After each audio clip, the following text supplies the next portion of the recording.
Aggiornamento di calciomercato Inter, torniamo a parlarne oggi perché si è aperta una settimana, forse la settimana più importante del mercato in Serie A e quindi di riflesso anche per l'Inter, perché tante squadre devono sbloccare delle situazioni molto importanti, soprattutto le nostre rivali, e in casa Inter anche ci sarà un vertice. Simone Inzaghi incontrerà i dirigenti nelle prossime ore per fare il punto della situazione su quello che dobbiamo aspettarci da qui alla fine e per fare il punto delle varie trattative in corso in questo momento, quindi soprattutto per andare a definire gli ultimi colpi di questa finestra di mercato estiva.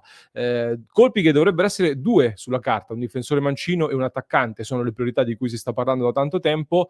Attenzione però perché secondo alcuni potrebbe essercene soltanto uno e so già che questo farà molto discutere, ma ne parleremo. Nel frattempo sono ore decisive per capire se sfuma Gudmundsson, che può andare alla Fiorentina, mentre stanno esplodendo queste voci su Chiesa con Tuttosport, che oggi ha sganciato in prima pagina questa bomba dello scambio Frattesi-Chiesa, di cui già un pochino si stava parlando nei giorni scorsi, di un qualcosa che però, lo dico subito con tutto il rispetto, mi sembra una grossa cavolata. E allora ne parliamo in questo nuovo episodio di oggi, in cui come ogni lunedì condensiamo in pochi minuti tutte le notizie più importanti del momento e ci sono purtroppo un paio di brutte notizie di cui dobbiamo parlare. Ben ritrovati amiche e amici passioni interisti, vi invito a lasciare un mi piace, se non l'avete ancora fatto mi raccomando clic sul tasto iscriviti così non vi perdete neanche uno dei contenuti che vi portiamo ogni giorno con tutti gli aggiornamenti. Oggi gli aggiornamenti, come detto, non sono buonissimi dal punto di vista del campo, anzi dell'infermeria. Partiamo da qua perché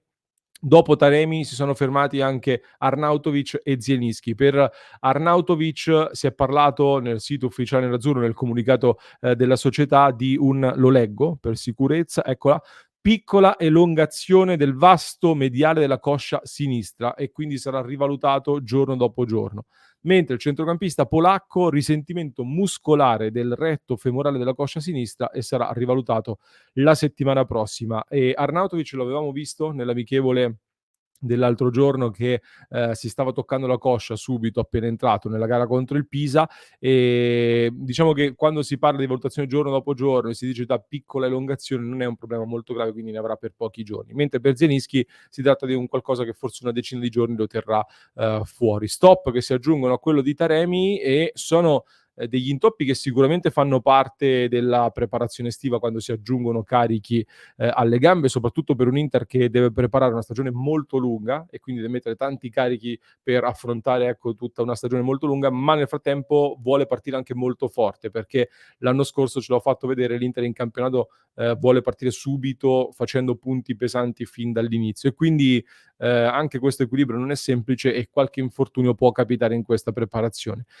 Diciamo che da un lato, soprattutto per Zielinski, si rallenta un percorso di inserimento che già lo aveva visto un pochino indietro, secondo me, mentre su Arnautovic dà un'ulteriore spinta in direzione di chi lo vuole fuori dall'Inter, ma diciamo anche il fatto che continui ad accumulare qualche problemino, per quanto piccoli come scrive l'Inter, di sicuro non accendi il mercato attorno all'attaccante che già oggi non è così corteggiato. Per fortuna ad ore torna Lautaro Martinez che sarà da piano nelle prossime ore, si mette subito a disposizione con l'obiettivo, secondo me a questo punto, di giocare titolare già contro il Genoa il 17 agosto insieme a Thuram che rivedremo mercoledì nell'amichevole con l'Al-Ittihad e poi invece domenica contro il Chelsea. A questo punto mi aspetto anche Lautaro Martinez nell'ultima amichevole prima dell'inizio del campionato. Entrambe le amichevoli le seguiremo qui su Passione Inter in diretta, quindi mi raccomando seguiteci e iscrivetevi al canale.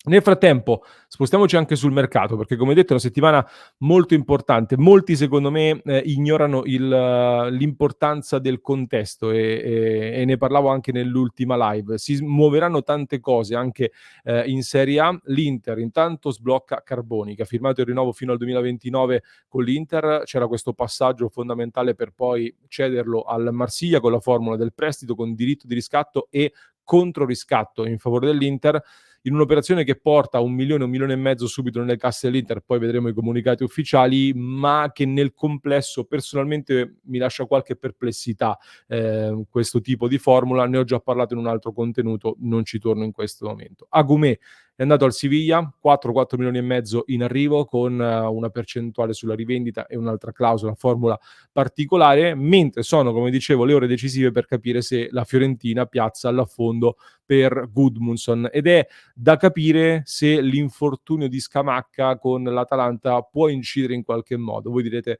"Che c'entra Scamacca con l'Atalanta, con la Fiorentina?" Ecco, l'Atalanta intanto ha perso Scamacca, un infortunio gravissimo al ginocchio, starà fuori per diversi mesi, quindi qualcosa nelle gerarchie d'attacco cambierà per l'Atalanta. Atalanta che stava spingendo per Nico Gonzalez della Fiorentina, che partendo libererebbe il posto per Gudmundsson probabilmente. C'è chi dice che la Fiorentina possa fare Gudmundsson svincolato da Nico Gonzalez. È chiaro che se l'Atalanta dopo l'infortunio di Scamacca accelera su Nico, le cose per Gudmundsson si velocizzano ancora di più. È previsto un vertice nelle prossime ore tra Fiorentina e Genoa per portare avanti questa trattativa e sono quindi queste ore veramente decisive.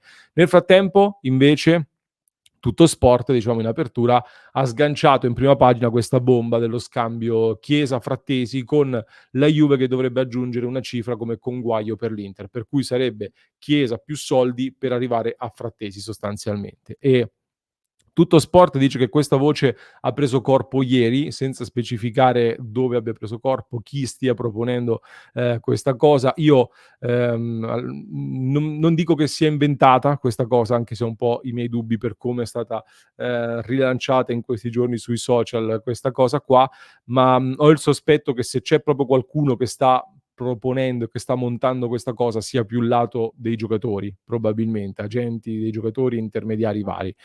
Probabilmente più uno dei 2 in questo affare, ma è un'operazione che, non so che ne pensate voi, per me ha davvero poco senso. Intanto, dal punto di vista economico, perché l'Inter andrebbe a prendere un giocatore di 2 anni più vecchio di Frattesi, cioè Chiesa, che ha avuto vari problemi fisici, e li conosciamo tutti, e che ti costa anche di più in termini di ingaggio e di ammortamento. E in più devi andare a prendere anche un sostituto di Frattesi, perché già che si è fermato Zielinski, il reparto di centrocampo è profondo, è forte, ma già senza Zielinski perdi un'alternativa molto importante, ti togli anche Frattesi, un sostituto devi andare a prenderlo. E spazio non c'è a livello economico, quindi ti crei un altro problema da solo in questo momento. Poi il problema Frattesi, tanti dicono perché gioca poco, potrebbe essere tentato ad andar via.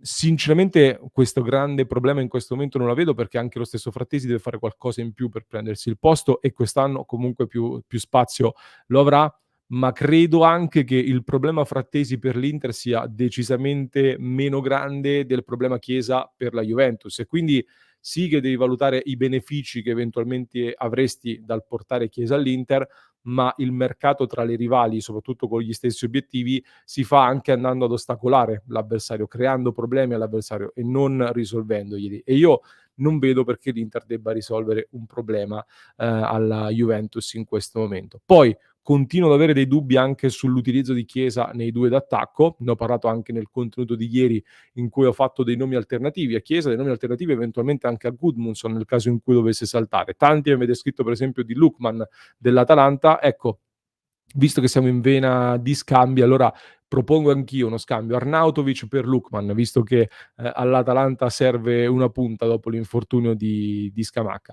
A proposito di Lookman, tra l'altro mi è venuto in mente che credo sia comunque difficile da prendere, non mi sorprenderei, ecco, a questo punto se potesse prendere quota l'operazione Lorientè, per l'Inter con il Sassuolo, se non chiude con la Lazio che sta trattando Lorientè. Lorientè per me è un giocatore sottovalutato, che può fare un po' il Lookman, se Inzaghi lo contestualizza bene, e sappiamo che l'Inter e il Sassuolo comunque un affare all'anno più o meno, comunque gli affari ne fanno parecchi. Comunque Inzaghi incontrerà la dirigenza nelle prossime ore, il vertice sarà decisivo per queste ultime operazioni come dicevamo, in teoria 2, un difensore mancino e un attaccante. Dico in teoria perché c'è più di qualcuno che ad esempio sta parlando di Bissek che viene testato anche a sinistra e che potrebbe giocarci in amichevole già mercoledì, per cui Inzaghi lo starebbe testando lì con buoni risultati, e quindi viste le difficoltà a cedere diversi giocatori e soprattutto ad incassare e la necessità di non aumentare i costi, l'idea sarebbe quella di non prendere eventualmente un difensore mancino e rimanere così con vari giocatori jolly, cioè Darmian che può giocare sia da quinto che in difesa, Bisek sia a destra che a sinistra, Carlos Augusto in entrambi i ruoli, Acerbi il centrale anche a sinistra. Potrebbe essere questa idea di gestire la situazione anche così. Ehm, Francamente mi sembra un po' una follia. Non è lo scenario che mi auguro, ve lo dico sinceramente. In primis perché Bisek sta benissimo a destra, secondo me. Seconda cosa perché è vero che hai tanti giocatori duttili che possono fare bene più ruoli, ma partire con dei reparti non completi, cioè già in partenza parti con una situazione un po' di emergenza comunque da sistemare così, è un grande rischio, soprattutto con così tante partite da affrontare e con, delle ambizioni molto alte quest'anno. Per questo aver perso Rodriguez per me rimane un errore, visti i costi veramente molto, molto contenuti. Il discorso vale anche per l'attacco, del reparto che deve essere completo, reparto dove Inzaghi spinge per avere le 5 punte, i 5 attaccanti, da come ha parlato anche pubblicamente.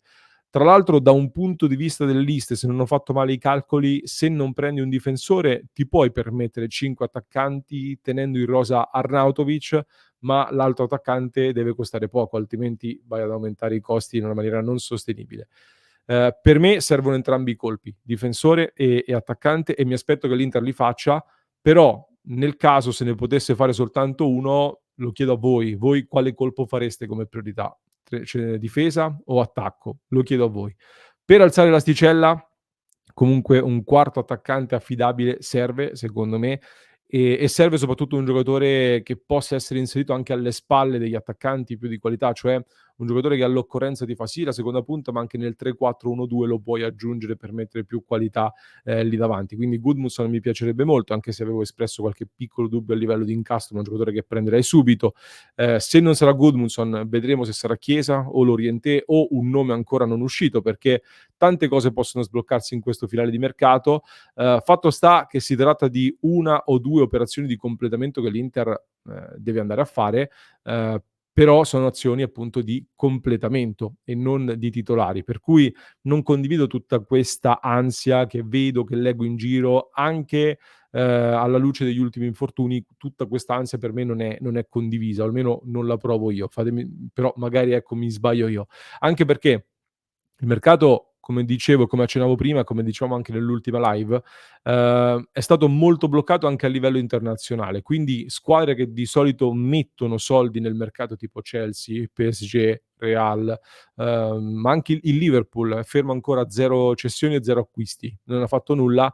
Ecco, non sono stati messi soldi in giro nel mercato europeo e c'è una lista di giocatori in rotta con i propri club che è impressionante, che è lunghissima. Solo la Juventus ne ha 12, il Napoli ancora col caso Osimhen almeno 4 acquisti che deve andare a fare ancora, tra cui la punta titolare.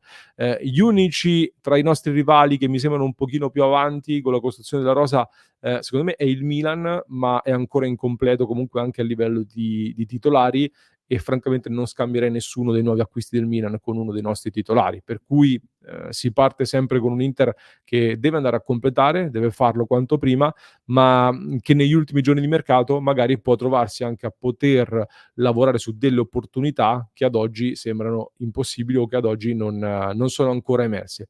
Dipende dalle cessioni, dipende dalle uscite. È chiaro che spingere Arnautovic in uscita ti libererebbe un posto in avanti che puoi andare a riempire anche con dei colpi di buon livello, per cui passa molto anche da Arnautovic e da quello che sarà quello che decideranno Inzaghi e la dirigenza nel vertice delle prossime ore. Fatemi sapere che ne pensate. Cosa vi aspettate voi dal mercato nerazzurro in questo momento, se siete preoccupati oppure no. Nella diretta alle 19:30 vi aspetto con un nuovo approfondimento su cui stiamo lavorando nel club di Passione Inter su www.passioneinter.club. Vi lascio con un altro approfondimento che trovate in descrizione per chi ci ascolta in podcast, mentre per chi ci segue da YouTube vi basta cliccare qui.